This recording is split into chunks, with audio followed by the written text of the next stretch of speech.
That means that I got things to do, and I'm over here showing off the incredible technology on our acoustic spray-on screens. Actually, it's a screen we spray on itself. So this is an acoustic. Let me bring it back some.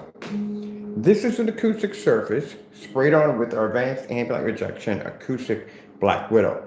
So people have been asking us about these screens. This is pre-coated, which means you don't have to coat it yourself. Take it out of the package. You can hang it up. You can strap it to a frame, however you want to do it. Free worldwide shipping, and it looks absolutely incredible. And you don't have to have an expensive projector. I'm doing this display on a 720p projector I have over here. Today we are mounting the overhead 720p Epson projector, which I'm doing right now, which has an ultra short throw mount, which I had to buy separately. Keep in mind it doesn't come with that ultra short throw mount. Let me go grab some sneakers so I can have some good tractions on the chair and begin to get this thing up and going, up on top of there and get it set up.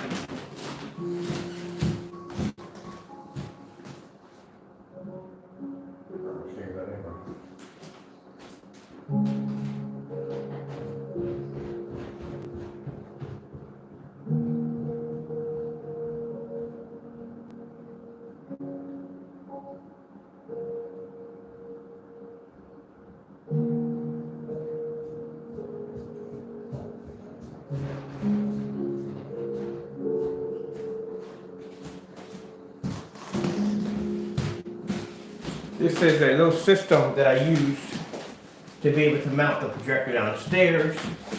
Worked out perfectly. And if I had to mention myself, I don't think I did. My name is Kenneth Bird. My company is Crystal Edge Technology Screens. I don't know if I said that already or not. I know it's early in the morning, my brain is still going, it'll get there. So this is how I was able to set this projector up downstairs. This kind of method actually works, especially when you're doing these by yourself. And that thing is really heavy. I think it may be, no. I think the Crystal is heavier than that. I think that thing mounts the wall. All right, so make sure I got my tools here, washers, everything you need to get this thing punched in.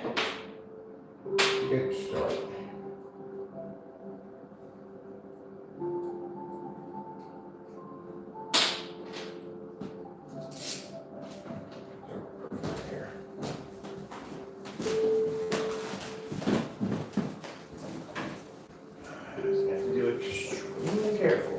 Now, I've done one of these before. I've done one in the other house. Mounted one of these before, so it'll stay. It's not going anywhere once you put it in. So, how are you doing?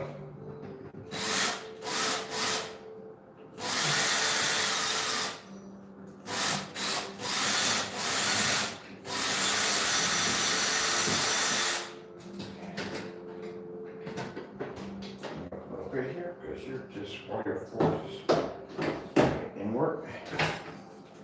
There we go. At least we know where you go.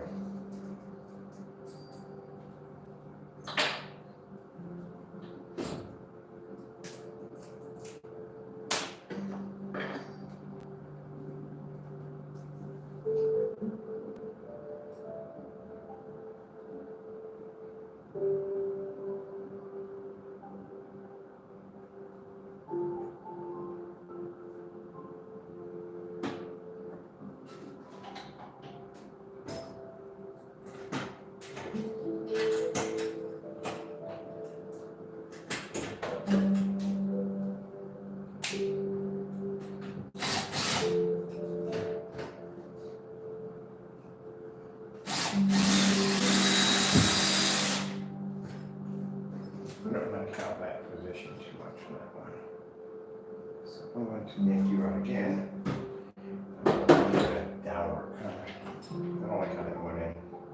I don't care. If I can pull you out like this, not good. Not a good sign.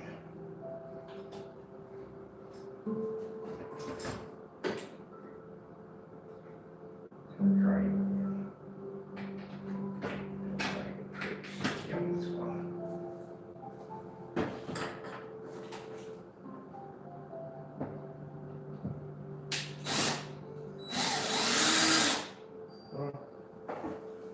Very nice. There we go. Oh, that's very nice. come on. Be nice. Be nice.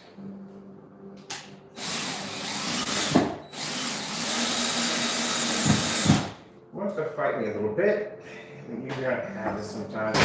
Those first screws going in, you have a little fighting, but it's gonna go in. Yeah. Always that first screw getting in, always get a little fight in there. Right, look at it. Let me see. Alright, that's good.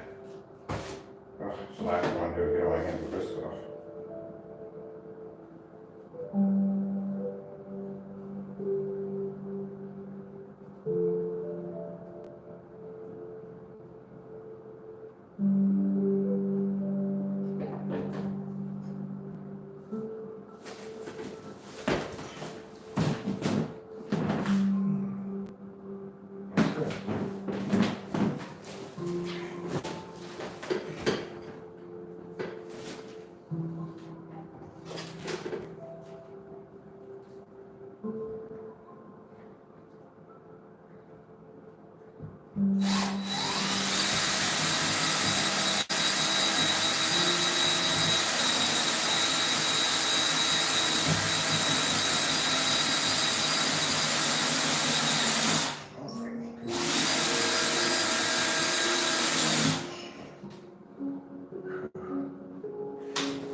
Straight.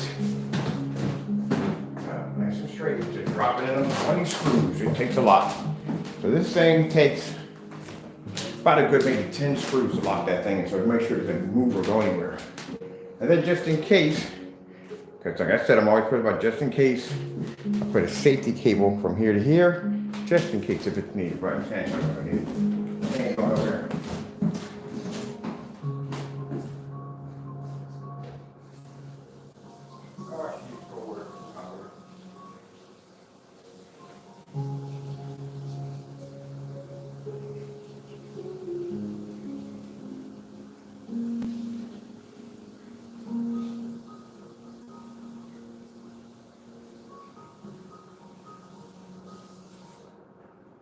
This is going to be my hand over there.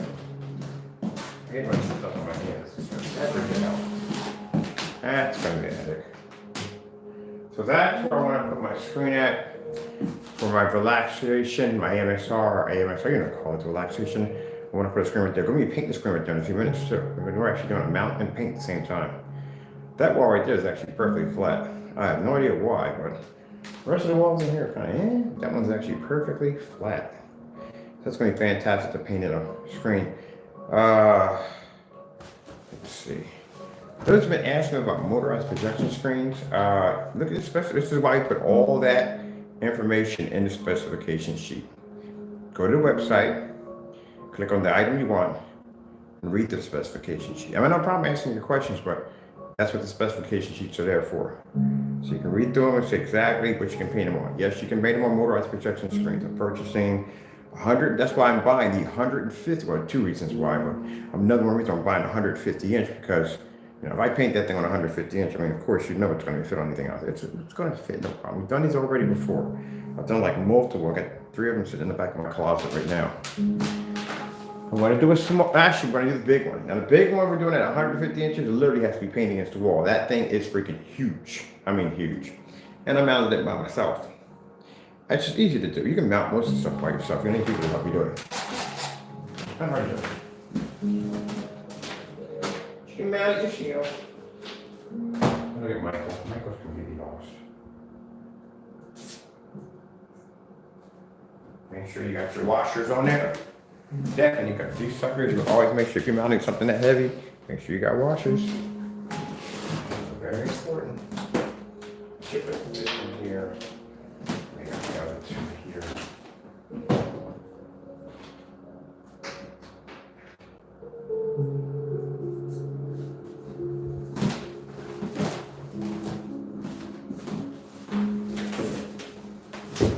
See? Whoop. Murdered myself. Okay.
Definitely going in. There we go. Man, going through some pain. No, not going through. Not going through. Not going through. Not going through.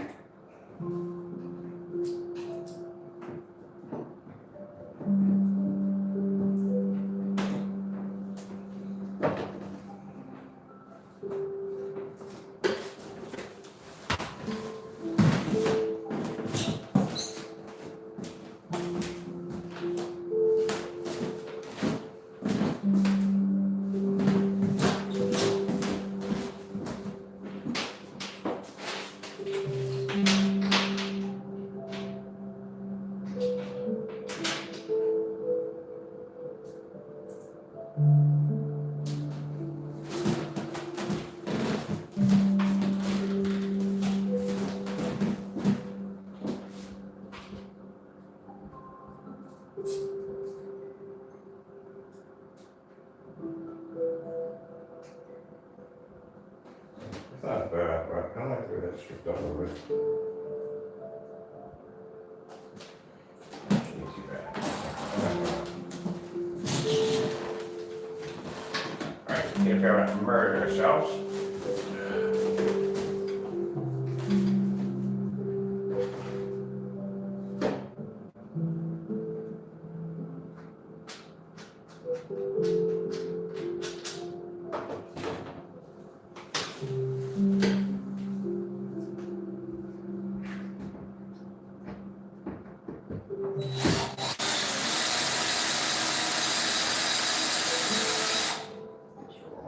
Definitely wrong here for that one. That's definitely going to go in there. Let me see. Go in there.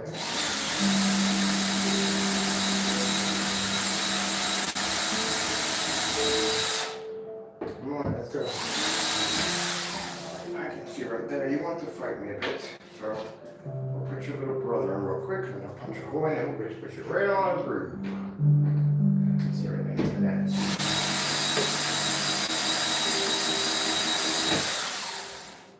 Man, this is going to be a minute of a fight here.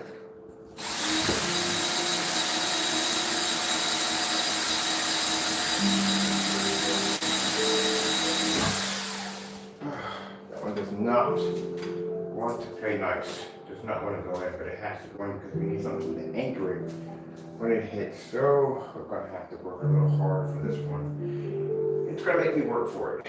So, all right. I can understand.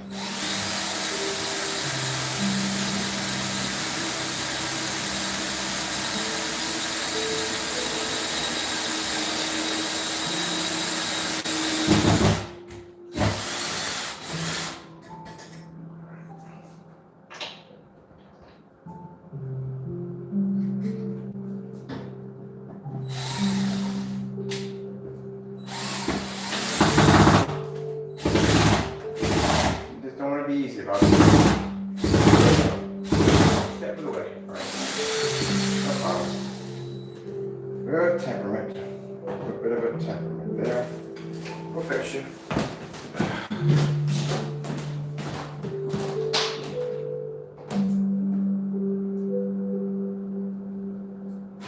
Yeah.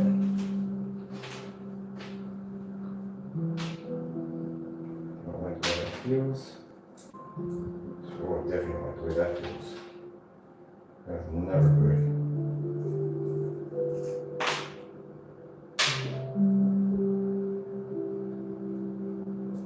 Let's get you on here. This should have no problem. I'll chamfer it. With a big temperament. Let's go through. Fight a little bit. No problem. Fight is always fight. Sometimes. Let's try you again. Okay. So let's do it a bit different. Okay.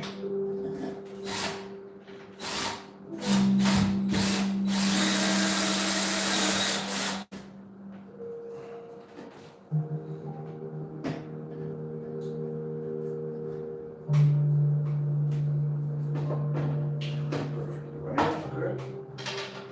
Try a little bit with you on first. Yes, I do talk to my machines and stuff like that. Rather than that, I'm talking to the food you cook in the day. A friend of mine, she used to talk about food when she was cooking it. That was creepy. Very creepy. I think I'm gonna move it around.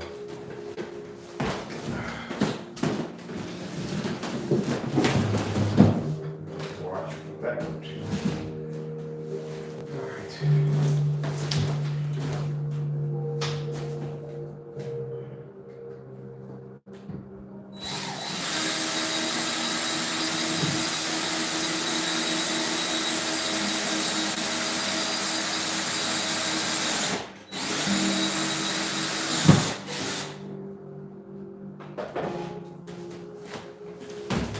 You have to get more washers no matter what I shoot. So, is it up there? Oh, yeah, it is. Well, we have to, we got pressure at everything too. Let me see. Be a moment of truth about if I did this right, or if in the process I am going to kill myself. I think just in case I'm going to try a little bit more, watching some screws yank a little bit, so I don't think I'm going to push it. I need some real serious heavies in there. So that is about, yeah, straight. That's good. I want to make sure these are locked in good. I don't like how this one is kind of like easy to pull out, which I don't like.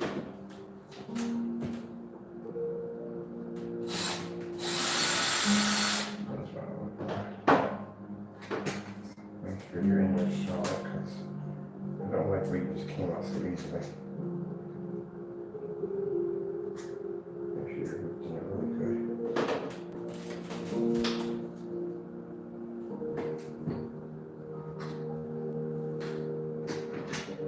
Come on, that's pretty nice.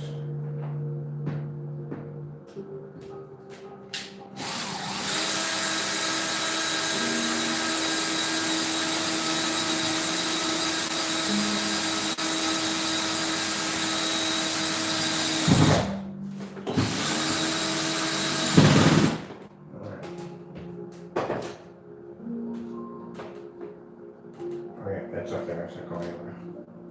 Make sure these bottom ones sealing a little better.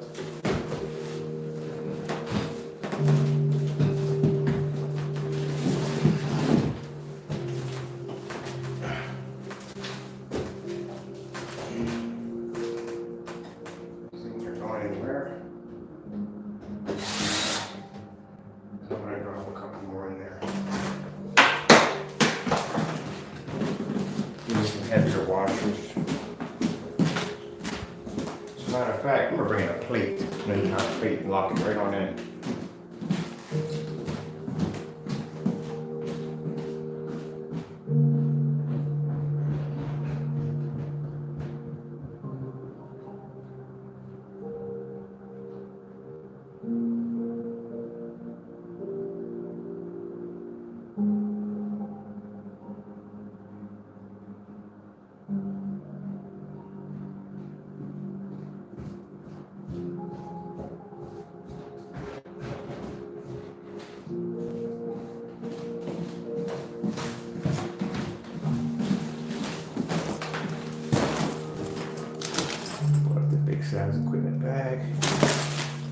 tools.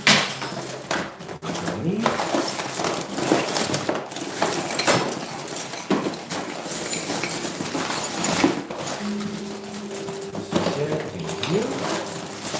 Perfect. Definitely good. Where's the plate? That huge plate there.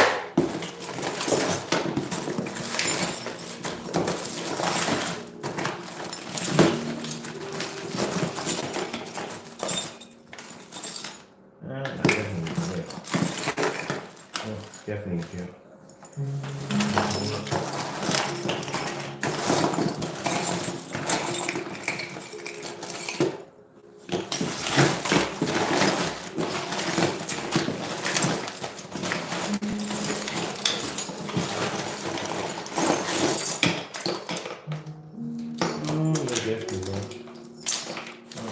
There we are. I know I have a plate in here somewhere.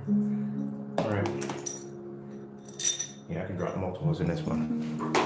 I definitely drop the knives. I have two of these. I have two of these plates. Ah, yeah. These freaking screaming just throw it in the trash. Well, you did Tuesday, right? No, yesterday was Sunday. It's Monday. Yeah, okay. Try to get tomorrow. I gotta pull that plate out. I need that plate. Alright, let me see. Let's get started. Alright, don't kill myself up here. My chair's pretty high. These are bar chairs. These aren't regular chairs. These are actually bar chairs.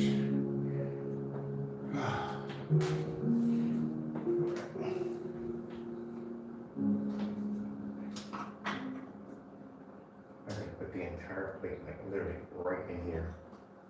And I probably can't yank these out because these are significant.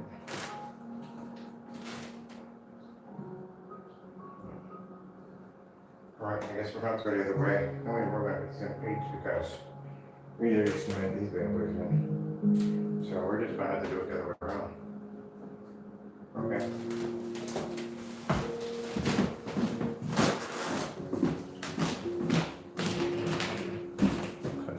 Maybe would have been nice, but let's make sure we dropped it already.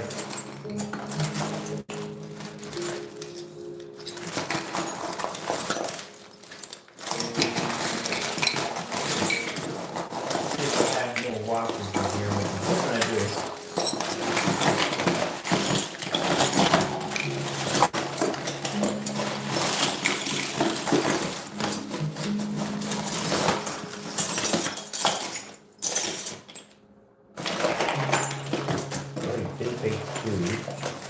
Well, these are nice. Where were these at? And these. Could definitely use these.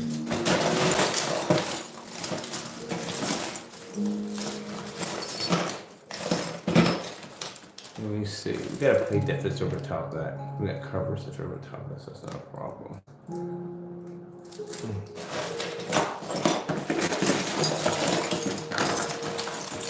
And we do need to.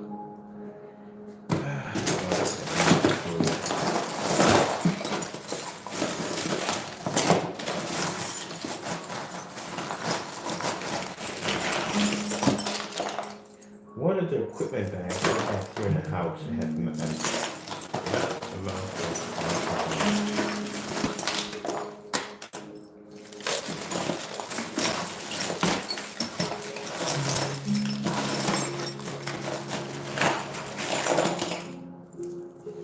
might have more than enough, but still I can be sure. This would work. And another one. That one work. And that one there. Oh, here we go. I know I have two of these things laying around. I always have two of these laying around.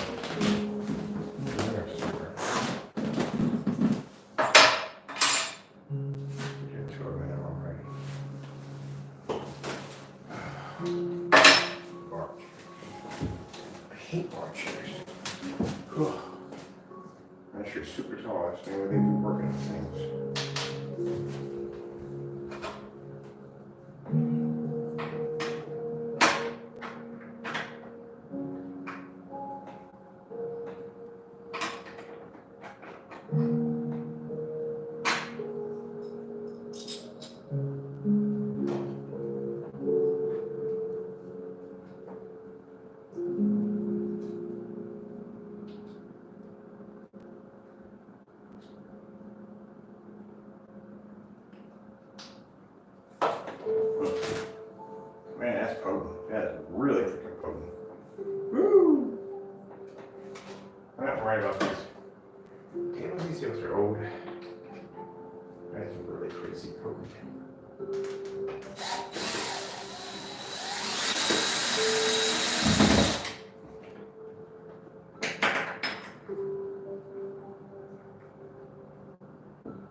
please.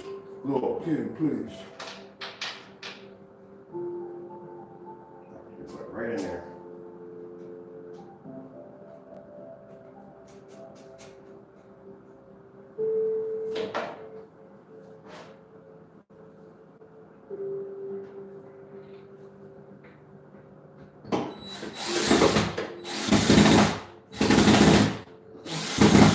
Don't fight me, come on.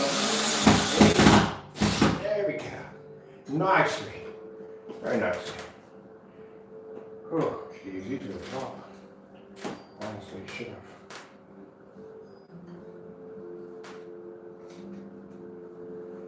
Go. That's good. Good.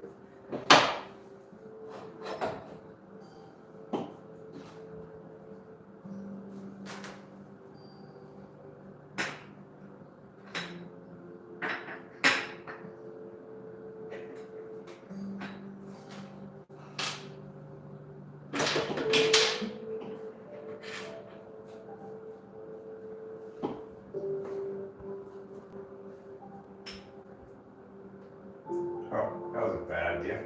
We're definitely on the wrong side of that more.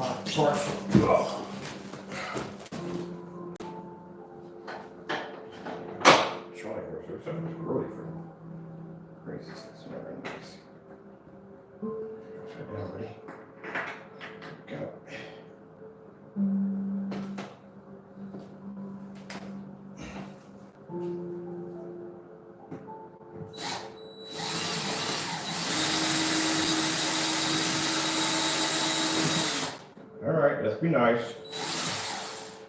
Just always want to fade off though. Always want to fade off. Can't be nice one time.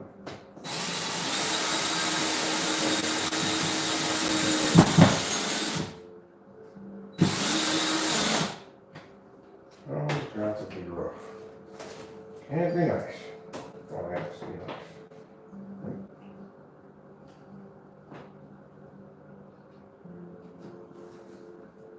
Oops.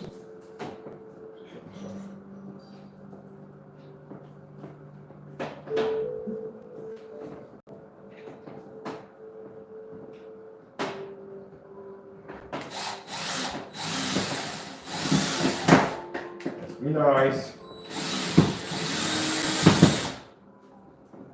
There we go. Thank you. I think I have enough. There's a ridge. I think the ridge was on the outside. I'm not sure.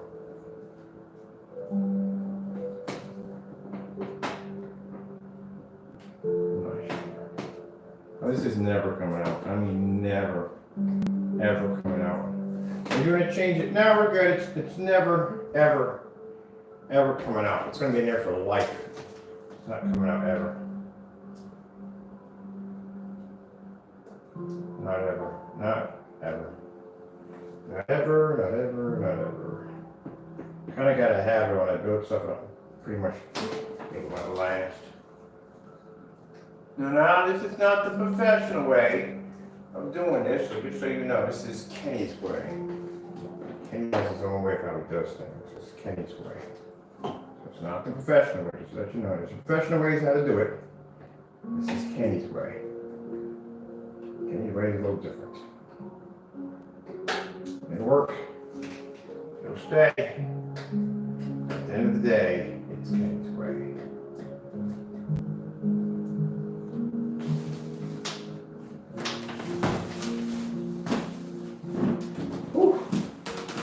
Definitely Kenny's way at the end of the day. I ain't coming out of there for jack. That's up there. You know that the one I mounted downstairs, that thing's not screwed into any freaking. It should be, but it's not screwed into any of the beams. It's up there. That thing you can hang off that bad boy. That's how you install it in. When I put my screws in, I don't put them in straight. I actually put them like this. I have some going this way and some going that way. So that's why I put mine in. And I never had a problem. So that's going to be up there for a bit. That's not coming out. And then I put in rubber cement. It's not coming out ever. So if you want to get that bad boy out, you have to cut the wall to get it out of there.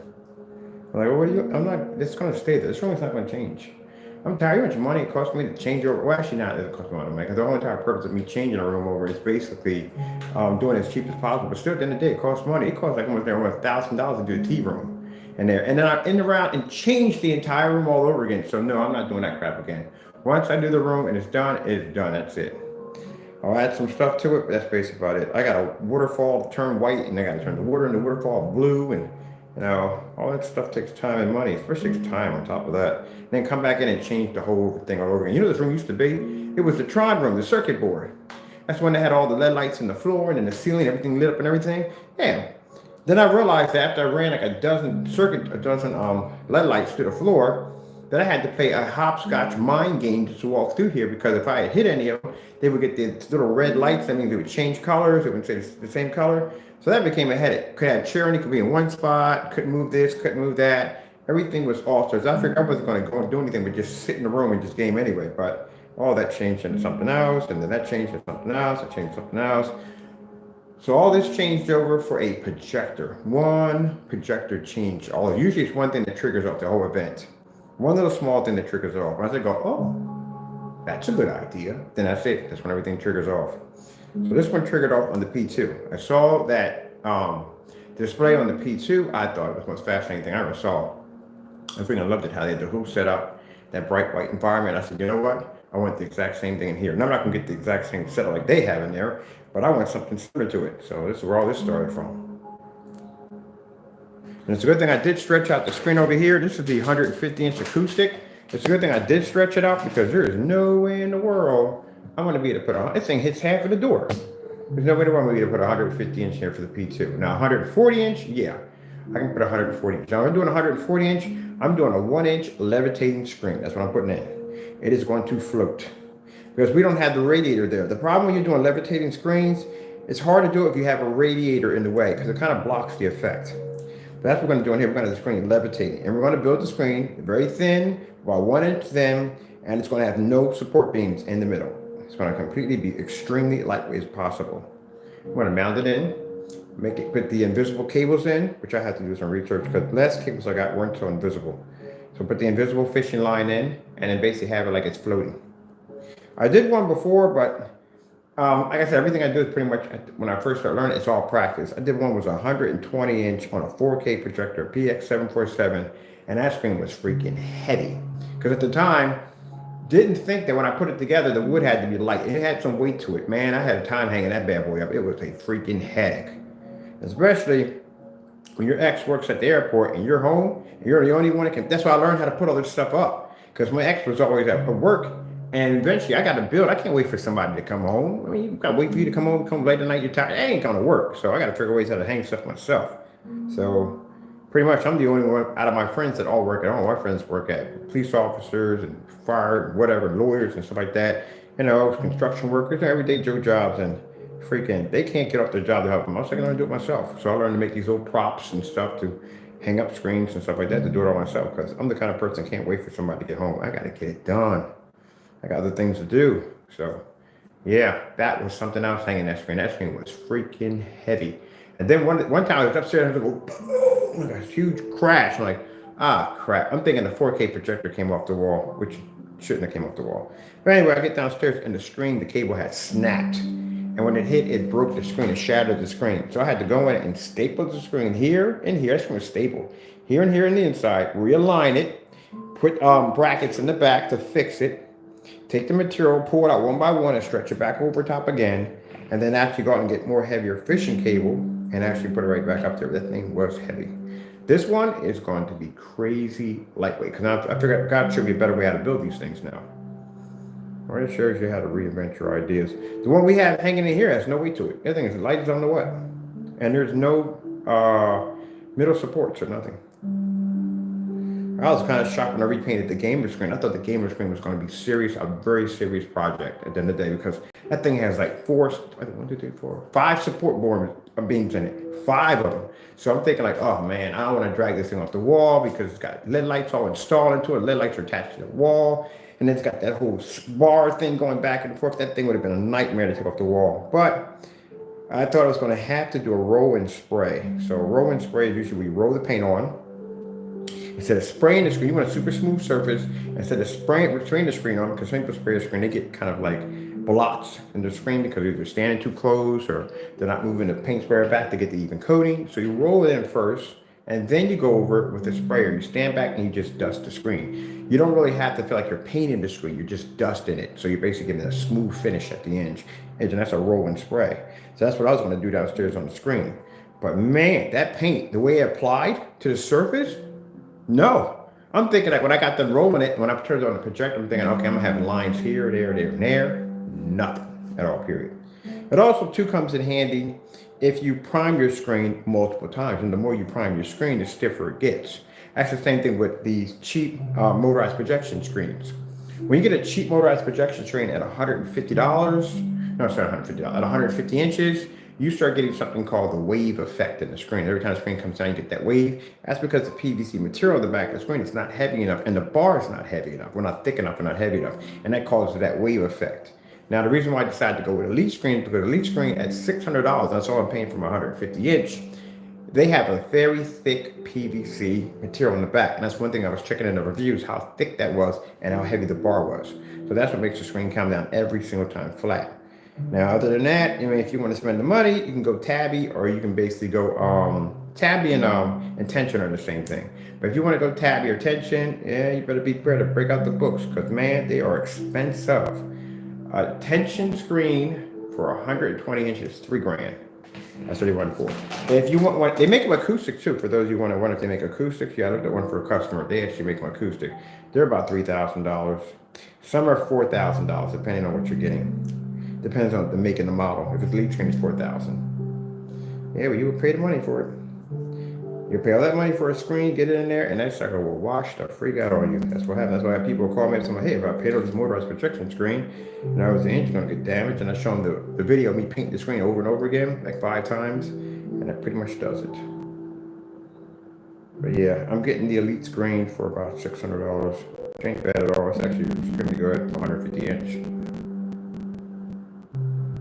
So we're going to do, when we do the screen, we're going to do something really cool with it. So we're going to, actually, I'm going to expand my screen size to a couple more inches, and which I really need it. And then I'm going to, because I want it borderless. I don't want, and you can see the border anyway. The screen's black, so it's going to blend to the border. So I might just paint the whole thing. But I'm not going to paint the whole screen. I'm going to leave a little sliver at the top. But I need to paint that something else because that's going to blend. No. No, if I do a different shade of black, and yeah, because it's not going to blend. Remember, it's black paint. It's not going to pick up a white level. But I want it all to be in black. When it comes down, I want that UFO effect. Which I have to buy the power pack for that. Let me do that. So when every time I bring out the when I bring down the screen, yeah, the blue LED light goes off and it comes down and gets up that UFO effect. That's what I want. We're still gonna put the bookcase in at the bottom. So I gotta do all that so I can make that look real nice. And then we gotta 3D map the floor. And then we have to mount the projector for the 3D mapping. After that, we got to paint the floor. You can get a good scan of it. So we can scan the floor from up there. And after that, we can just turn the floor into anything you want. Can you imagine just walking around the whole room's moving back and forth the floor like it's made of ocean? Oh, I can't wait to hook that up. So that's why I built the prototype downstairs. The prototype gave you an idea exactly if this thing is going to function or work before I actually do it. And the prototype worked perfectly, which we got to show you videos on the prototype as soon as I get everything else done. Okay, I'm not probably going to get this done because I'm going to be disappearing because I have to go do orders today. Today is Monday. Orders are going out today. Orders are going out today. Orders are going out tomorrow. They're going out all this week. Yeah, we're getting you guys all taken care of. And I paid for the advanced tracking, which means I can track your packages anywhere they are. I paid for a little extra perk. I can track y'all stuff. So I'm going to let that doohickey over there dry. 40,000 screws. It's never the tracking is cheap. Anybody can get it. Anybody can get the tracking. The tracking is pretty cheap. The tracking you get on the United States Postal Service When you go in and go look for your packages, basically there's a little thing that'll pop up for like tracking plus. It's like for a whole entire year, like something like $6. It's nothing. So you might as well get it at the end of the day, peace of mind. You can track down your stuff because when people sit there and go, what bugs me is when people, we give them the tracking information. We give you everything you need to track down your package. I'm looking for this. Everything you need to track down your package, and they'll still contact us and say, hey, can you track down our package? Like, seriously, what's the point of giving you a tracking number if you won't take the time to go into the machine and track it? Now, if you're getting something where you can't find it, when you literally can't find it, period, and it's just basically snailing and crawling, and we go in there with that advanced tracking and go track it down, and it's doing the exact same thing, then we just ship you out another one. That's all to it. Because I know exactly from first-hand experience, if it gets caught in that little limbo line where it's going to be in there for a while, it's going to be in there for a while. Now, we had a customer, one of them did get stuck in that little limbo system, that snail mail got caught in there, and I think it took like something like an extra week to get there. So you got to understand, people, at the end of the day, the post office, the delivery companies, nothing works the same way it used to do after COVID. COVID, things have changed. Things are overwhelmed, overworked. The system is overworked, and it may take a while for your package to get there, but it is going to get there. And some people come at me with the most insane, like, you should know this and this, that, and the other. Oh, yeah, I forgot about that. We own the United States Postal Service, too. Keep forgetting about that part. We don't own them at all. So we can track stuff for as far as that we can go. But if that package is sitting there showing that it's basically just stalling, then we ship you out another one. Problem solved. But don't rant, please. I can't stand that nonsense. I'll end up giving you back your money and you don't get the product. And good luck. And I told one guy, I was on the other day, one guy got his order canceled yesterday. I said, good luck finding technology like ours. Good luck. With all the testing we have, go ahead. The next step you have is $3,000 and $4,000 and $5,000 projection screens. That's where you're hitting at right now. It's going to cost you a lot of money. And eventually, he did the homework. He came back. He apologized. And we shipped him out the product. Yeah, go do your research. Find out how much it costs to get a screen to do this at the end of the day. It's very expensive. And at that, it still doesn't do the exact same thing. That's why we do the certified test. Oh, I love this thing so much. I'm going to take this. Well, actually, this screen, we're going to turn this into the levitating screen. So we're going to coat this on, getting multiple coats like we did the gamer downstairs. But we're going to make this 140. I can't wait to show you the levitating screen. They look so much better without radiators at the bottom of them. Feel like that one. It's going to look pretty nice. This is all 720p, by the way. It's a 720p, $270 projector we're using here for this setup right here. But yeah, you got to be, the stuff will, if it's in there too long, like I said, the system, we know it's in there too long. Like if a week goes by, it's like it goes in like 2 weeks, and we do apologize if it goes in 2 weeks, because our shipping labels say 2 days. And I get a chance to talk to a supervisor. I know people in that branch. I've met people. I got a chance to know a few managers and talk to a few people down there and say, hey, look, we got this package. It's in limbo. It's just the 9 number. So you can tell me where it could be at. And they could say, well, it could be here, and maybe it's on the truck. It could be so-and-so, it might be there. Give it about 4 or 5 days. 4 or 5 days, contact the person and say, look, this is where the package is. That's the information we got. If your package is showing where it's doing this, and we'll have proof that it's doing this, it's in limbo, we will send you out another one. That's all to it. Simple and plain. And that solves that problem. We're not going to mention other people's shipping policies. Like I said, we're not doing that tit for tat. You already know the deal when you go into the website, so you already know what you're getting yourself into, so we don't need to educate you on that because you should know already. But you should never say that at the end of the day. You should have some kind of policy out there, which, matter of fact, we may have to put that policy into the website, which I'm going to do that today. I got to change up some of my shipping policies right now. A few things have changed. I was reading over last night. Yep, we do this, we don't do that, we do this, we do this. So I need to go in and change some of the policies in there. I'll do that later on today. That's when I'm offline. Man, my hands are covered in freaking glue. Not hard to get freaking cement glue off your hands. This is going to be on forever. And I can't put nail polish on because that's going to freak out my senses. All right, while we are waiting for that right there, because I'm going to make sure that is in there and it's basically is glued in pretty well. I'm going to go do a little gaming on this machine over here. This is the other PC we had from downstairs. So I swapped out the machines. We had the 3D mapping up here machine. Now it's downstairs. Got to do some projects downstairs. And this right here is strictly the gaming machine, which I need to bring up. Well, this is not going to be here anyway. None of this is going to be here. This stuff is just here for the time being while I work. So I'm going to watch some TV or cartoons or whatever I want to do while I'm up here, or do a little gaming while I'm working. But other than that, this is not going to be up here. The only 2 projectors I want to have up here is P2 the Epson laser projector, which is also ultra short throw, and the Epson I just mounted just a few minutes ago. That's it. Everything is gonna be nice and clean. That's how it's gonna be. So I think up here, I haven't decided what I'm gonna put up here, but I do wanna put up here a Zen garden. All right, it's gonna be interesting. You ever have a cat and a Zen garden at the same time? That doesn't work out too well. They think it's a giant litter box. So that's why we gotta put locks on the door. Like, ooh, new litter box. I should have made it. Yeah, it will. Turn into a giant litter box. Now the screws and bolts and all that other ugly stuff you see sit up there, these are the covers. These are the covers that are gonna cover all that up so you don't see it and make it look nice and pretty. So we're gonna be using these right here. As a matter of fact, I might snap these suckers in right now. I'm gonna be painting over this too. I gotta paint over all these. These gotta be painted to be bone white to match the wall. But yeah, feel like, oh, that's, that should have been nice. They should have had that with the projector mount I have downstairs. Anybody get covers for their projector mount for their ceiling? Because I didn't with that kit. But that was a pretty nice kit because that was a universal kit. The one for the ceiling downstairs works out fantastic. It's universal. That's my first time mounting one of those, because usually I just set my projector on the floor, but I like doing that one. They're mounted into the ceiling. I would like to do that with the ultra short though, but we project off the ceiling, so that's not gonna work. All right, so I'm gonna snap these doohickeys on now, because I gotta be up there anyway.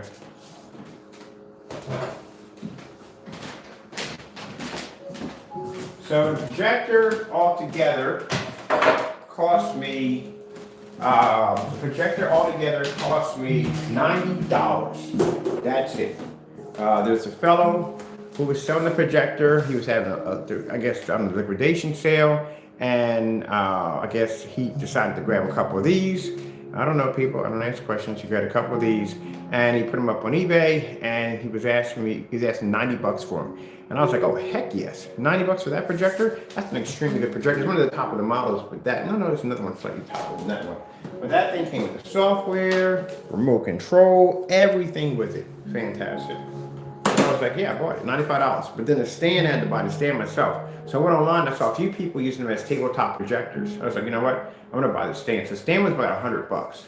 But the thing about that projector, tabletop really doesn't work all that well with it. It does work to a certain degree, but you got to keystone the crap out of it, and still it doesn't really perfectly flat. Now the projector I had in here that had the stand on it, those lay flat to the ground because there's an option there called tabletop projection, and you can make them lay flat. Those are actually pretty good. Ugh. Man, I forgot I'm not allergic to the glue work. I'll be itchy. Mother Jennifer. Oh, this has a 3D. I forgot. This has 3D map. Has a 3D mapping adapter on it. See that little black thing at the top? That's the adapter we connect the 3D mapping to. Oh yeah, I'd be scanning right to the floor if I wanted to. I forgot I had one of those adapters on there. I was going to lock that piece in place up there. All right, let's put a cover on it real quick. Hopefully, this is up there and it doesn't come down on me. That's some glue right here. Because I got a paint right over here. I don't need glue when I'm painting. Let's see what that is. All right, so if I remember correctly how this thing goes, I think this is the big one. Sure.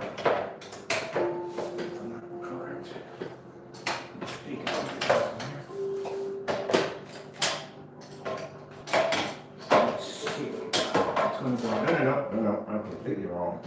No, that's right. This side.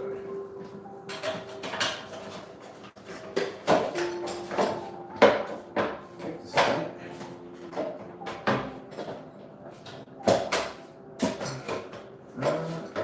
I know how to put stuff there. I've done it before, but I don't know how we do this.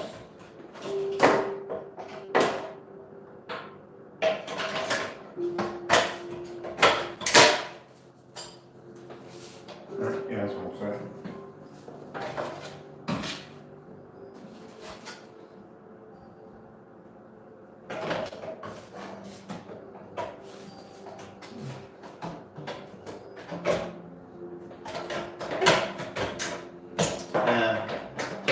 Maybe that would have been a better way of putting that one first.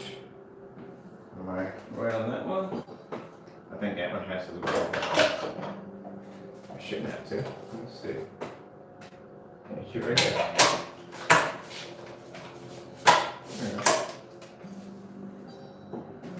Can't really see behind there. Yeah, we locked in place. Good. Let's see. There we go. Plate went on. Scary moment of truth. Yanking out the pieces. See if it works. Ooh, freaking me out right now. That thing has weight on it. That's the thing about it. It has weight. But it's locked in there pretty good. It's glued in there pretty good. I feel like I should game a little bit. Sensors are telling me, Spidey sensors are telling me that maybe I should just play a little game for a little bit and wait and set the dry for yanking out. That thing has weight on it.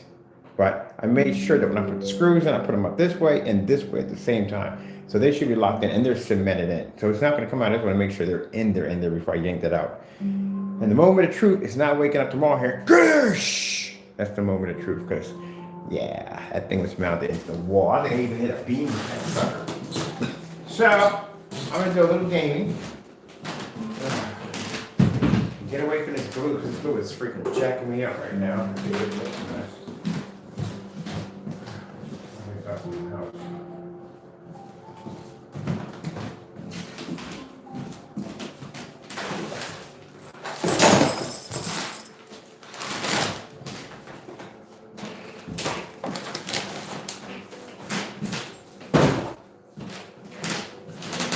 You'll get a chance to see the moment of truth if it lives or crashes. I don't know. This way for a minute. So I got it really straight right there. This is a nice little way of doing it. It works for me. Like I said, it works for me at the end of the day. It works, why not?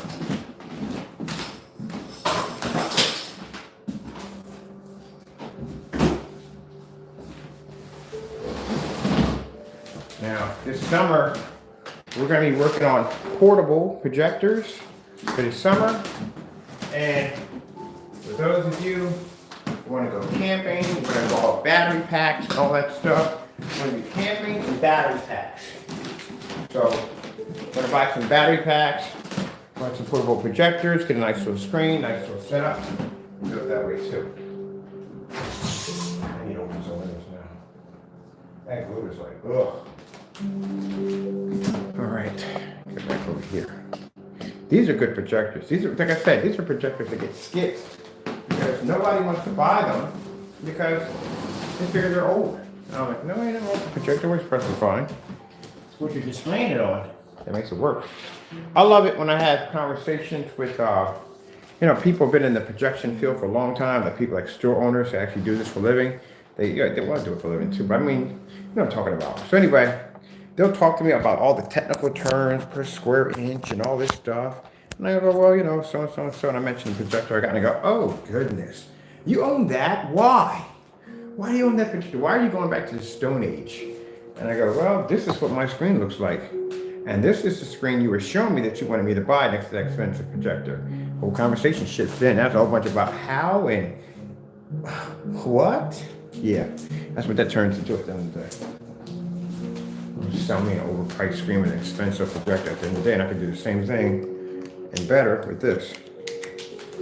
Oh, that wow factor doesn't kick in until we show them the screens outside. I send them over. Oh, that's a whole nother story. Oh, how long you guys been in business? And yeah, but we don't want to do business with y'all at the end of the day.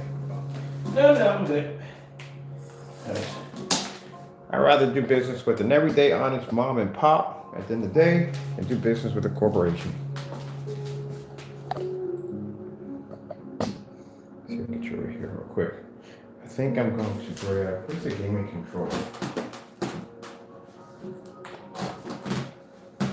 Yeah, white levels are insane. I told you that it's got this. It's got a bunch of comment. Oh, come on, where are we going with this? There we go.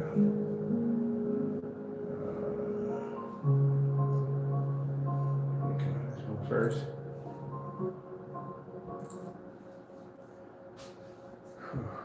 Am I in Steam? I think I am in Steam. There we go.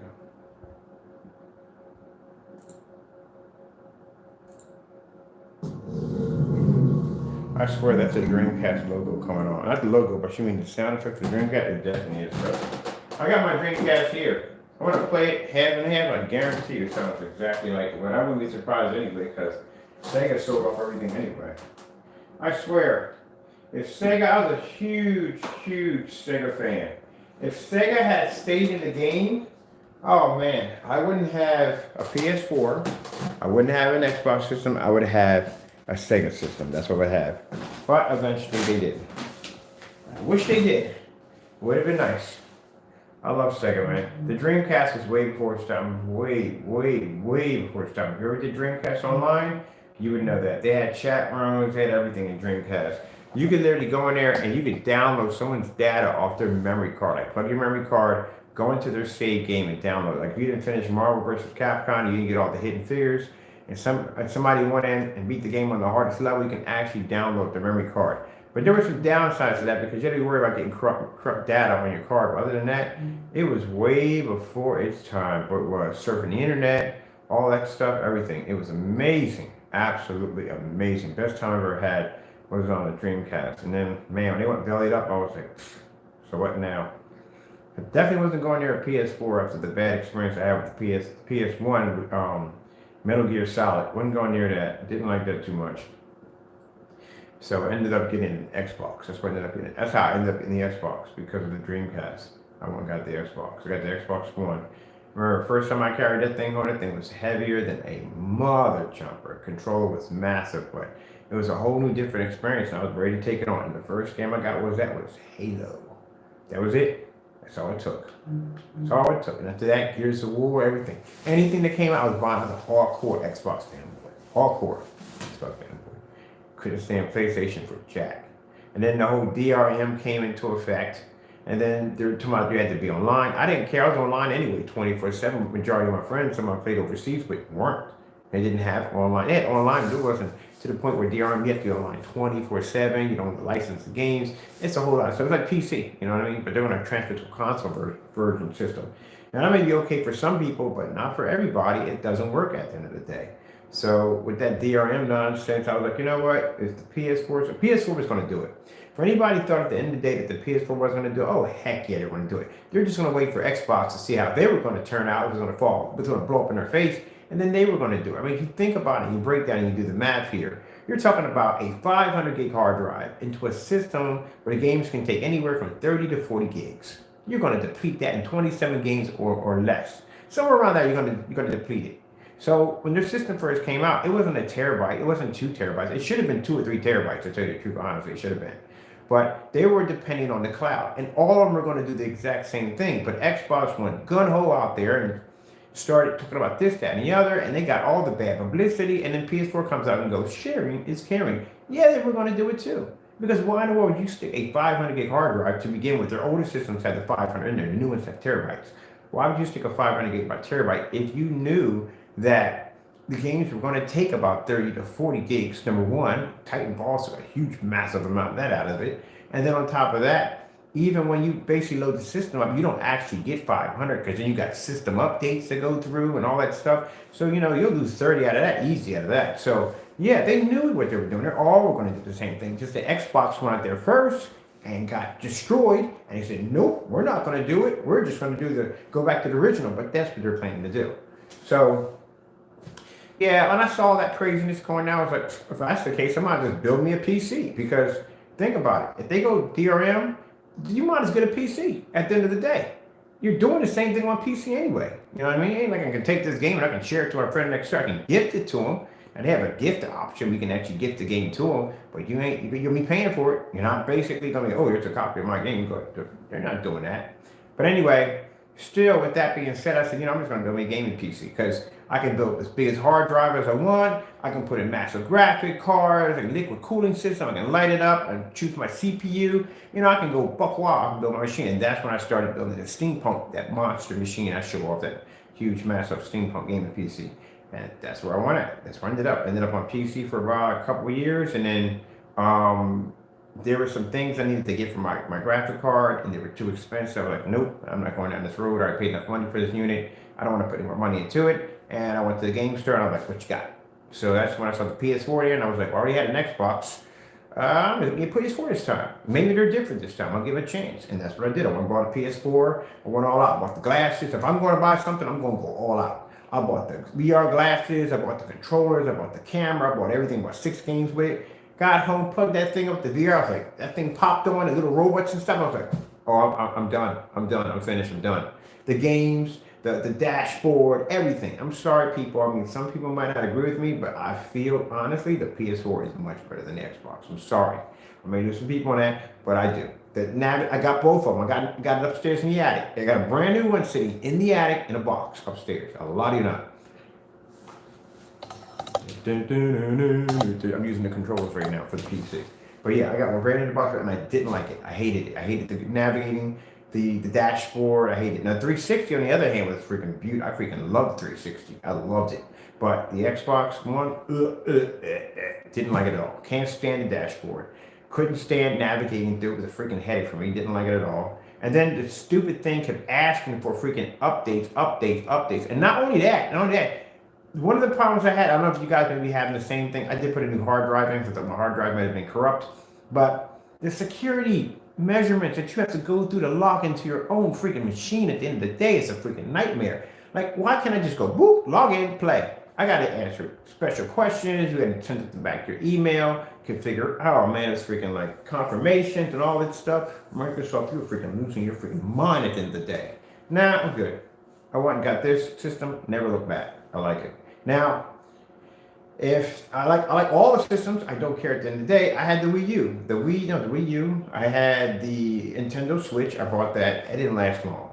That did not last long. That thing had so many kiddie games on it. I gave it to somebody. Here, take it, it's yours. I couldn't deal with it. That's the only thing I don't like about the Nintendo Switch. They get some games on there, but not a lot of the hardcore games. I gave it to somebody. Look, your kids can have this. It's good.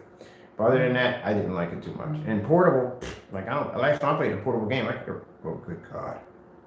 Last time I played a portable game was the Nomad. You ever heard of the Nomad before? That was the portable version of the Genesis. Took like 8 or 9 batteries. Yeah, I had a Nomad back in the day. But yep.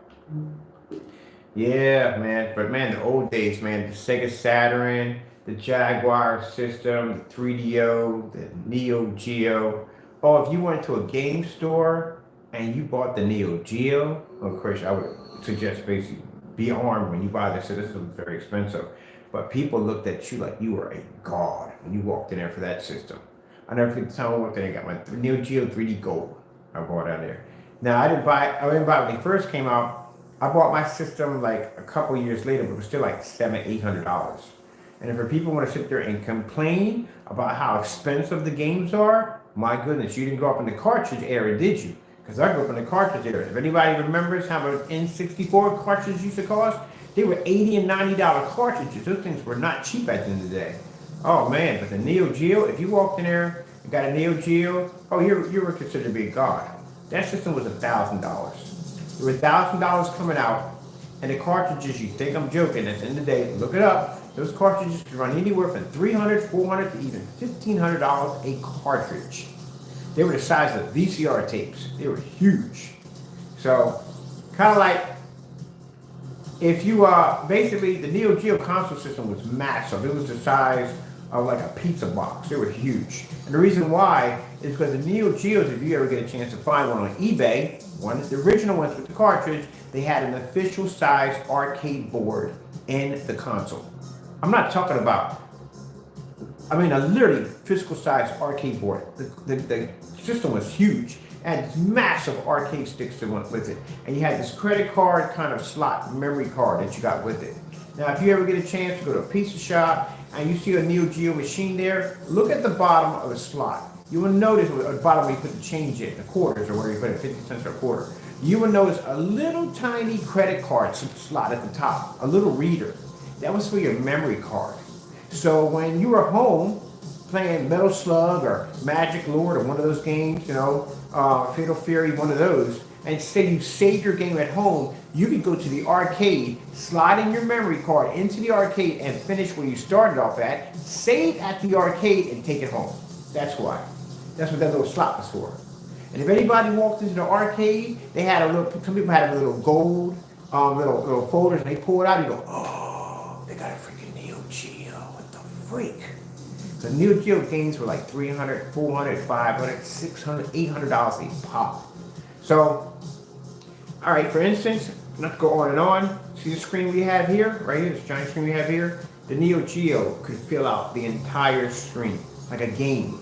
Because remember, you got so many 16 bits and 18 bits and whatever.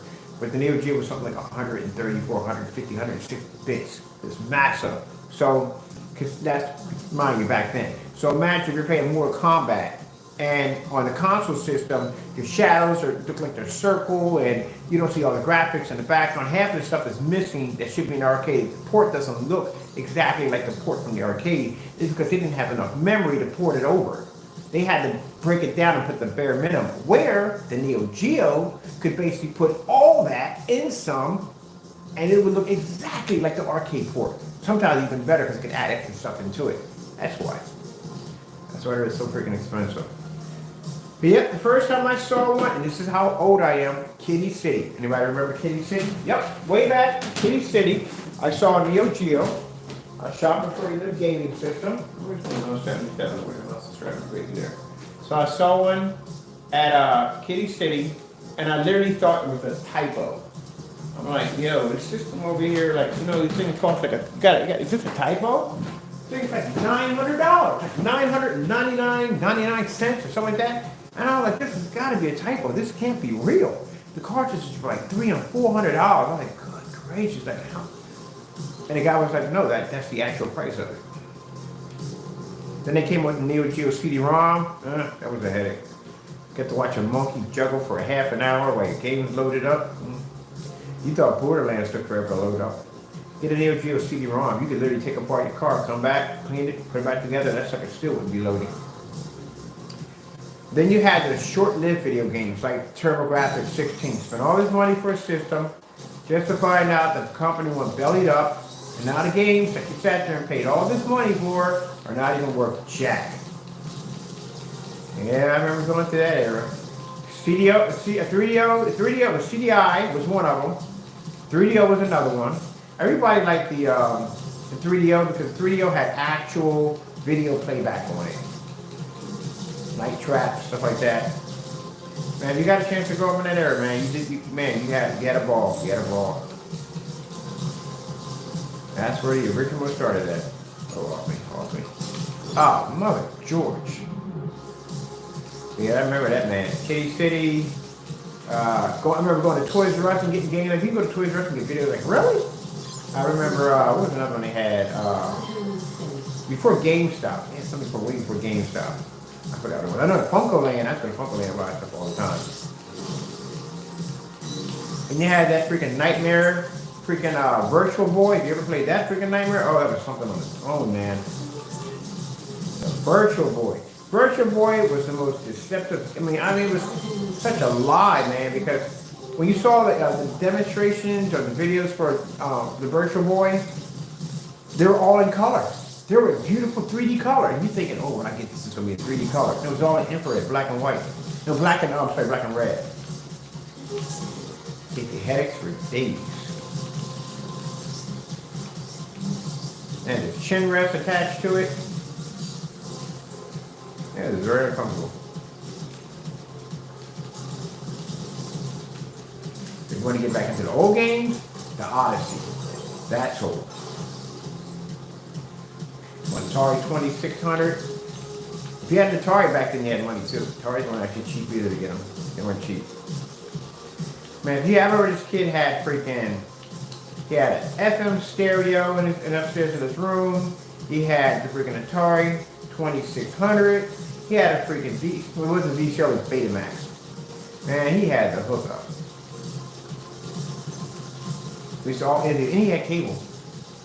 If you remember cable back in the day, that had giant antennas up on the roof. And they had the big old cable box with the wood on top of it, the wooden fixtures on the top of the wood, casing on it.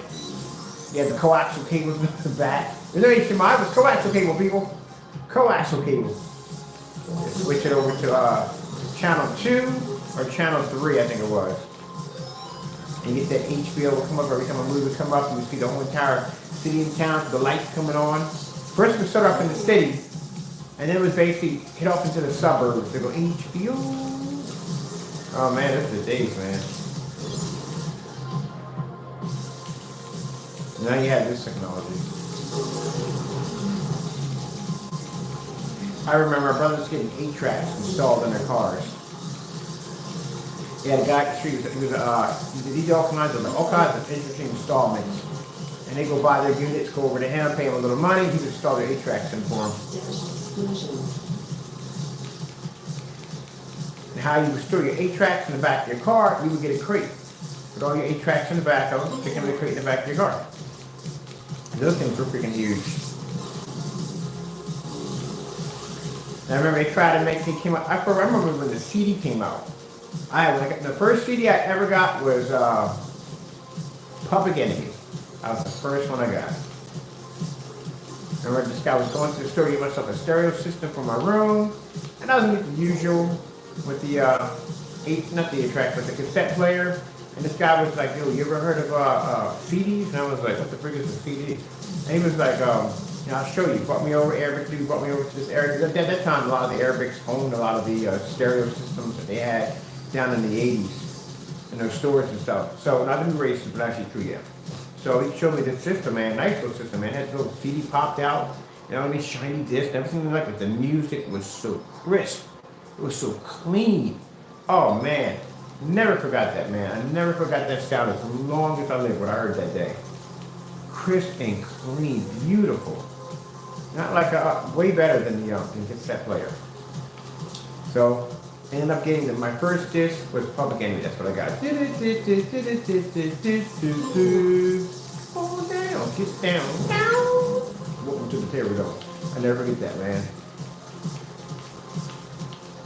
Then they got the laser disc that came out. I remember going over to Strawberry Enclosure. I cut through the one section of the store so I could get to the top floor where they had all the electronics at, and they had the laser disc.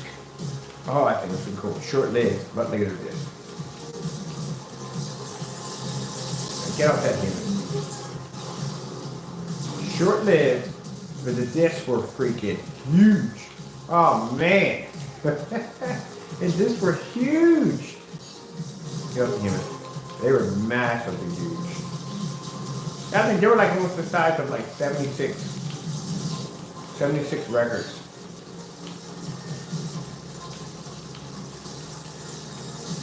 Now my mom, when she was coming up, my mom was around before. Oh, I'm gonna get jacked up. I'm caught in this mess. I'm gonna get jacked up. Yeah, I knew it. They trapped me in. My mother was around before TV came out. They had nothing but radio. That's how she grew up. Big old RCA radio with the huge tubes in the back that made that when it would warm up. And she used to listen to the broadcast. They would play what's the game? Not the TV show they would do. Man, Flash Gordon. Flash Gordon. Read Archie comic books. Do you have any idea what those comic books would be worth today? When you were a little girl and you had, oh wow. But anyway, yeah, they had the old RCA radios. She remembers the first time they got TV in the house, and the first time they got color TV in the house. I think with them, it's easier for them to be amazed by the technology we have now because they grew up when it first started, where we have so much of it. We just really don't see the advantage point of it all at one point. Well, I see some of it. Because like I said, boy, they got me in that corner tight. Because I've been around, let's see how far I go back. I go back since the reel-to-reel on 35mm film. I remember that in school. So that's how far I go back. But the new generations don't understand. I guess they do, but then again, you gotta understand the past if you're gonna understand the future. But yeah, I remember that. I remember reel-to-reel when I was coming up. It wasn't I watched from reel-to-reel to VCR and beta and all that stuff like that. I watched 8-track players and all that stuff come out. Yeah. A lot of that stuff they showed off in Hollywood, a lot of people didn't realize it. Like if you ever watched RoboCop, the one with Clarence Boddicker, you remember when they came to the house to kill the other guy, the CEO, they had a guy killed, and the guy pulled out this little tiny disc about that big, the same kind that looks like the kind they put on the Nintendo with the Nintendo GameCube, that same disc, those discs didn't exist then at all, period. The only time people first saw that little laser disc like that is when they saw that movie, they saw RoboCop. When they saw that disc he pulled out, he slapped into the little player and played on the screen. I was like, wow, what the freak is that? And then later on, Nintendo had it. I think they're called DV or something, DV disc or whatever they're called. But anyway, yeah. Come on, this real quick. Yes, sirree. And I used to saw them on the Nintendos. I mean, the GameCube has them. That same little disc, they had a RoboCop.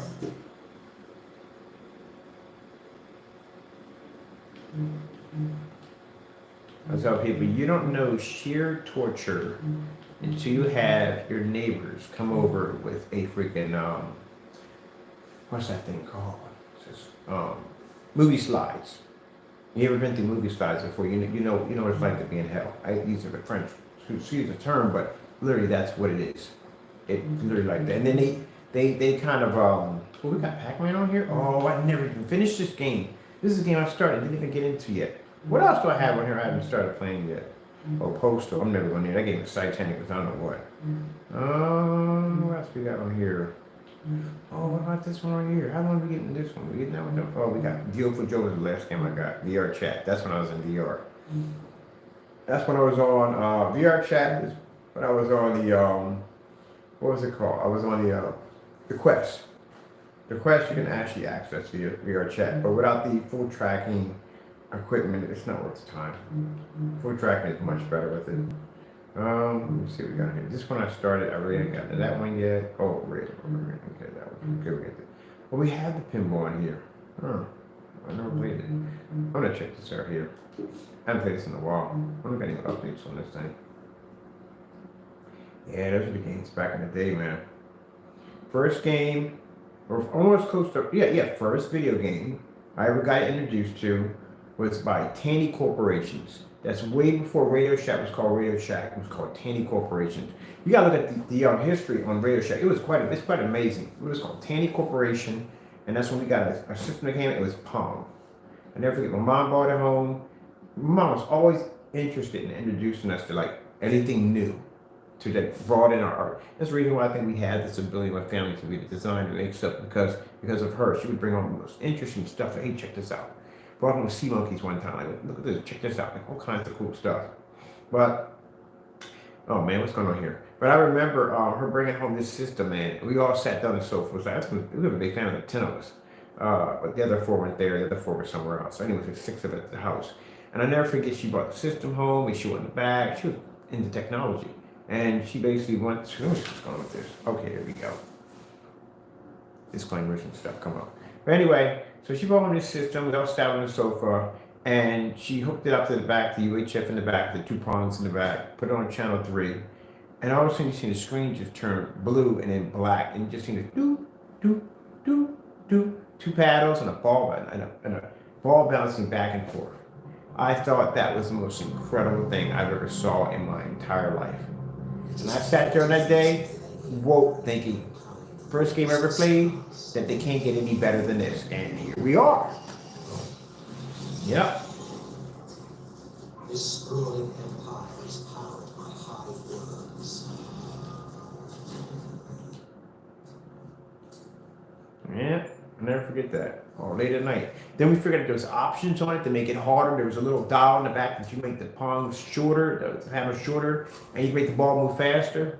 Oh man, those are the good days, man. Like going to the arcade.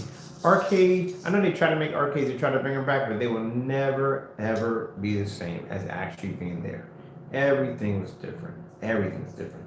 Even the crowds of people that were there. You had people that were dressed from the Duran Duran era and Madonna. You had the heavy metal heads. You had the freaking hip hop boys. It was amazing. Absolutely amazing. We're launching campaign. I thought we were already through all this. Okay. All right, can I do my previous load? This my previous load right there. Oh man. I think I was stuck in a fire pit somewhere, I think, if I'm saying correct. Don't tell me she's like a Mortal Kombat figure. Please tell me she don't look like somebody from Mortal Kombat. She does. I like that mask she got on.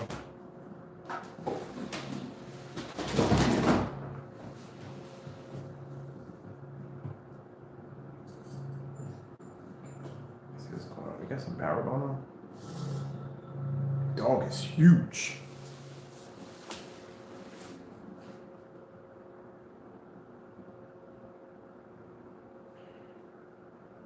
Say one thing. One game I won't go near is that freaking Metro 2021. You ever played Scorpion Spiders? You ever seen those nightmares? Those things are freaking nightmares. That did it for me. Oh yeah.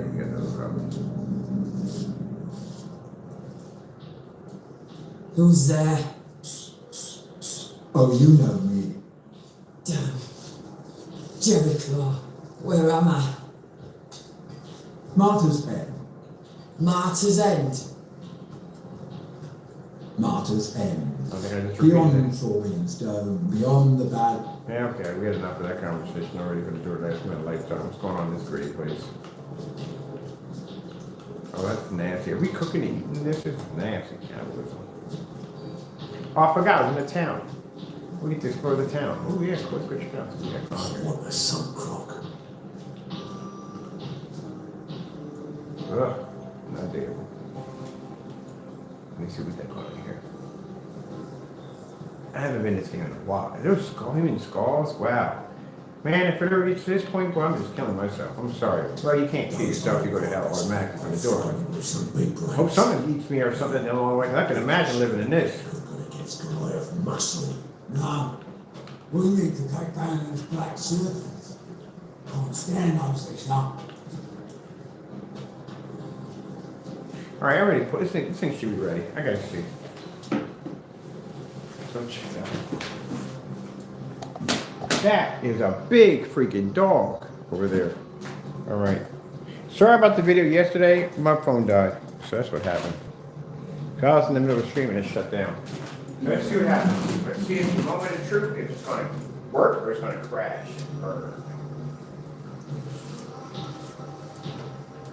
Oh, it's up there. It's definitely up there.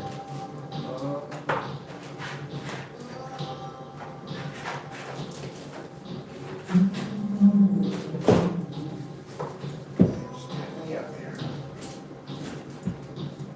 You gotta snap it through too well.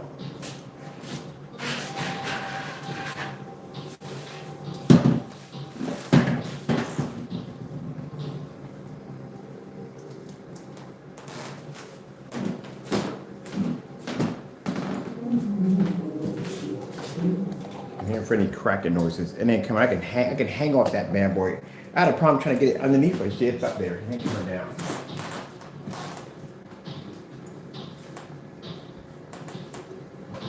Oh yeah, it ain't coming down. It ain't never coming down. Never. I cemented the daylights out of that bad boy. I told you when I put the screws in, I put them in this way and this way at the same time. So they're not. It's not coming out. Well, let's plug it up. Hook up something to it. You gotta paint the screen anyway.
There's supposed to be a thing, a switch, to move this in or out, to bring it farther out. I'm trying to figure out which one it is. Tension unit.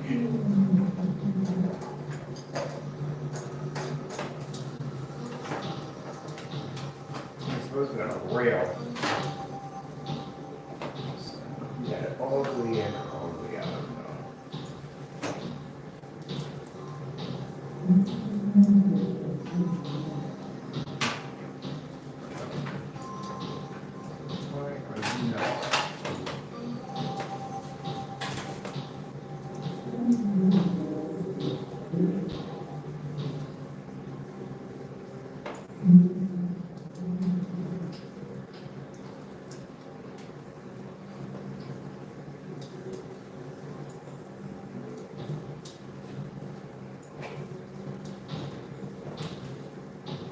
Judging by the one pulling on it, it's not going anywhere. But there is supposed to be something here to allow it to be able to shift in and out. But when I push it out, I can't find the button on it, but I'll figure it out later on. There we go.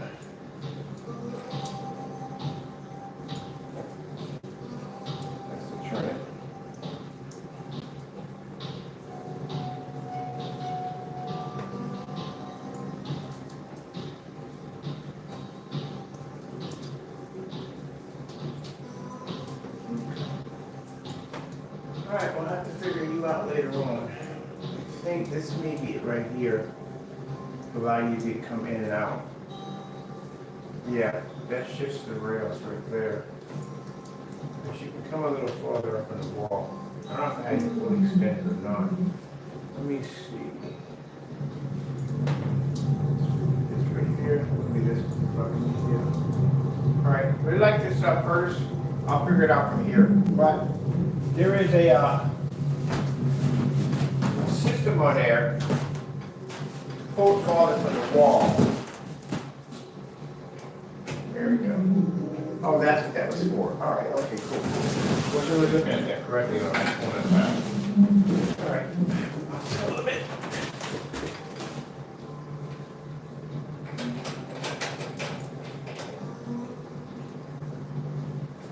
That's what you're for.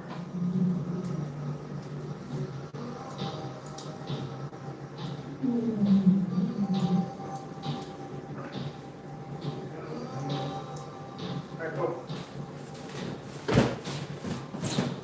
Let me give me a fire stick. You have fire sticks up here? Fire sticks. Any fire sticks? We got removed close to fire sticks, but new fire sticks.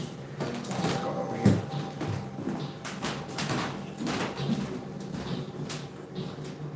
Two fire sticks up here, no fire sticks. That is never good. Alright, next room, can you fire sticks?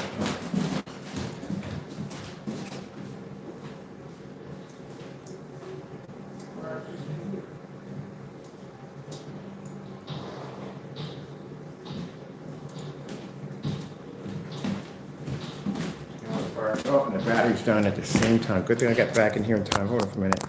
Let's see what's going on with this freaking fire. Not what you call it, but freaking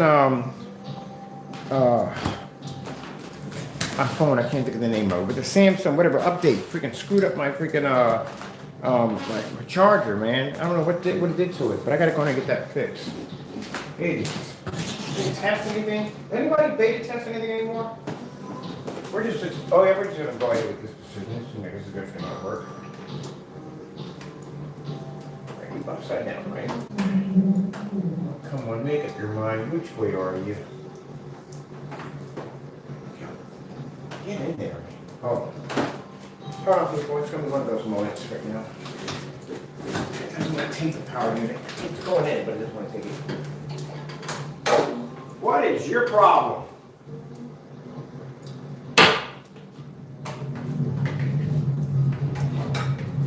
This I like this unit. It comes with two HDMI ports. Didn't figure out which one's which, and I think I got it upside down, which I don't know. Okay. Alright, so I'm there. I'll go grab myself a serger. There.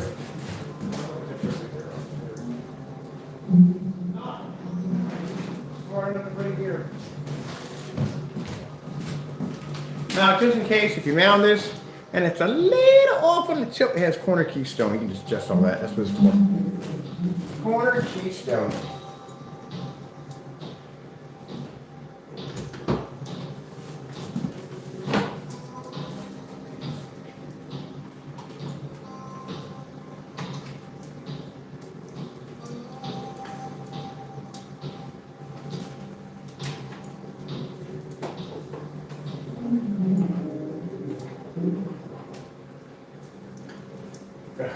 Yeah.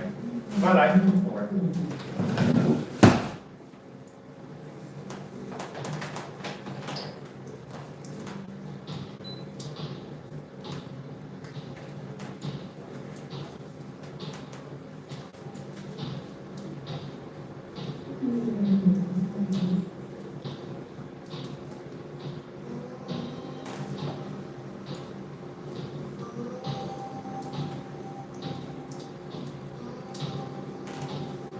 Alright, sure, definitely wants to do some corner keystoning on this, definitely.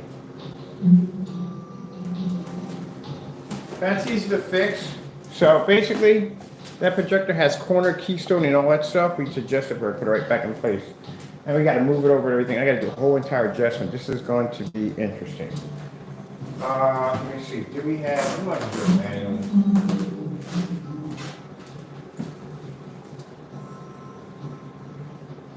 Where's the menu at? upside down. I don't know why I didn't use while it was upright. Let me see what we gotta do here. I need to go into menu. I need to go into, we're already in the menu. Where are you here? Like, normal. That would be it. Display all. That would be it. Just zoom image. Positioning, where? Oh, here it is, it's right here.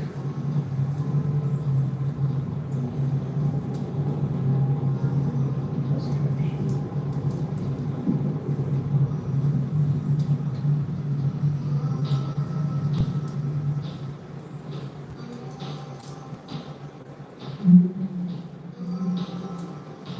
Okay, front, my front.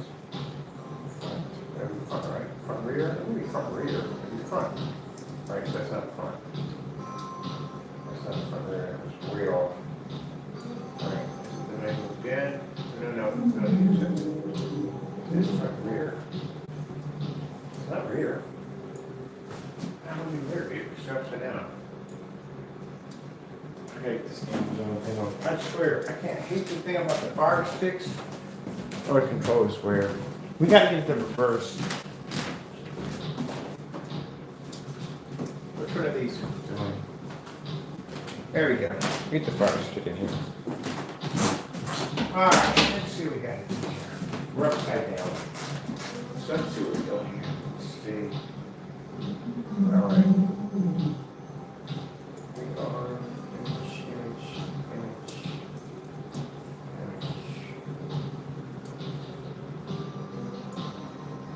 Oh, that's remote control. Okay, I'm in the wrong section for that. Alright, so I want the remote control not in the rear, I want the remote control in the front. In the front. Alright, now we need to get to reversing this thing, okay? Alright, let me see. That would be, I wonder why I wasn't switching over, I was in the wrong section. I'm reading it upside down right now. I'm going to go over right there. Alright, projection front. Right? Yeah, this is definitely it. There we go. Perfect.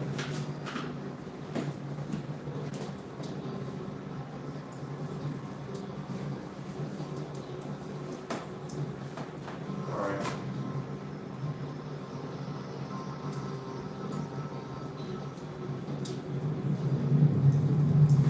Now I got to figure out how to adjust it because there's an area up top to be able to shift it from side to side. So that's what I have to do next. But there's all kinds of ways to be able to shift it. Oh man, my battery and charger is going to drive me freaking crazy. Thank you, Samsung. You're doing a better job of just screwing it up. Everything was working well. Charger's working well. Everything's working fine on my phone. Decided to give me an update and you jacked everything up. Like stupid. There we go. Hopefully you guys stay there. If I don't and I cut off, I do apologize. But like I said, started with a full battery this morning and got it up, and now I'm going to this fight with my Samsung phone and charger because freaking stupid updates. I'm gonna call my sister. She's got the same phone I got. One of she's having the same problem first. So she's probably got something new going on.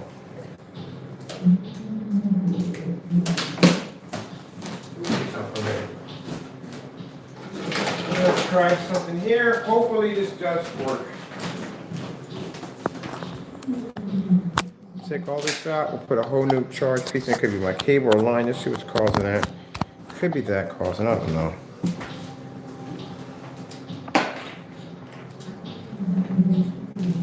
Let's see what's going on. All right, cool. It was a line. Hit it with a line. No, not the line. All right, it's fine. Figure it out.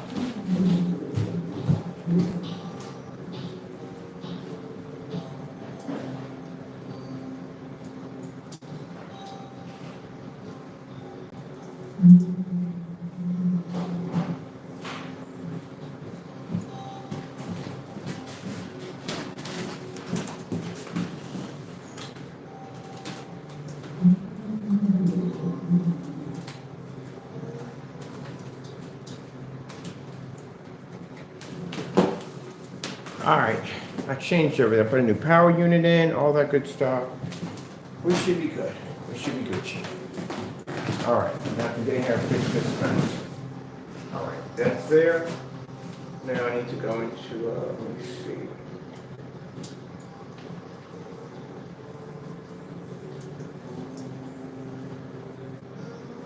Okay, I could zoom to be nice. Go way over there. Let's see, wait. 69. Overscan. Let's see.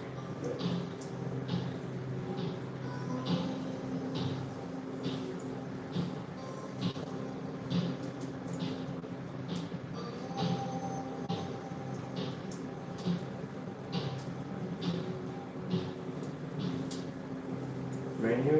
Let's go to menu. Let's see.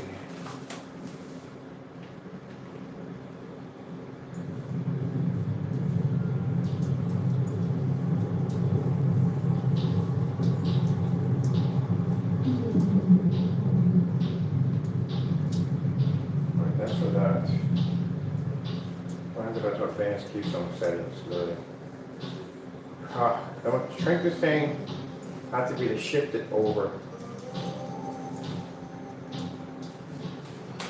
Alright, so I got some work to do here. I'm going to be in advanced keystoning, and man, I'm going to tell you something. That is going to be a boring session, and you do not want to watch that. It's going to be, got to shift it over, got to tilt it over. Yeah, it's going to be something. So, already you can see it's mounted. It's good. We got half of it hitting over here. Last time I mounted this thing, I swear, I didn't even get a screen this big. Now we mounted it here. We get a giant screen. Alright, so now I'm going to work through this, get this thing corner keystone and get it set up. Because corner keystone is a freaking nightmare to work through. And that, you don't want to see me going through that because that's going to be a lot of stress for me. But I'll get this done, get it up, and then we'll paint this thing to the wall and we'll be finished, okay? And I got to give my phone time to charge because right now it needs to charge badly. All right, hope you enjoyed the video demonstration. Thank you for your time. Got to go, and God bless.